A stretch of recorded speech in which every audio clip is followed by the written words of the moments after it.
জন্য চাণক্যের বিশেষ ভূমিকা ছিল। অভিজ্ঞ দার্শনিক, কূটনীতিবিদ ও অর্থশাস্ত্রজ্ঞ চাণক্য ছিলেন ঘোর বাস্তববাদী। সেই কারণে তার দেওয়া উপদেশগুলি আজও আমাদের জীবনে একই রকম প্রাসঙ্গিক। তার রচিত চাণক্য নীতি গ্রন্থে জীবনে সাফল্য লাভের বহু উপদেশ ও পরামর্শ গ্রন্থিত করে গিয়েছেন চাণক্য। চাণক্যের অমূল্য উপদেশের পরামর্শ অনুসারে প্রত্যেকেরই উচিত নিজের দুর্বলতার কথা নিজের মধ্যেই গোপন রাখা। প্রত্যেক মানুষের মধ্যেই কিছু না কিছু দুর্বলতা থাকে, কিন্তু সেই দুর্বলতার কথা সবার কাছে প্রকাশ করে বেড়ালে তা কখনোই আপনার জন্য শুভ হবে না। অন্য লোকে যদি আপনার দুর্বলতার কথা জেনে যায়, তাহলে তার সুযোগ অন্য লোকে নিতেই পারে।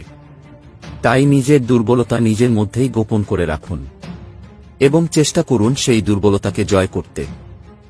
চাণক্যের পরামর্শ অনুসারে প্রতিটি মানুষের অর্থ ব্যয় বুঝে সুঝে করা উচিত।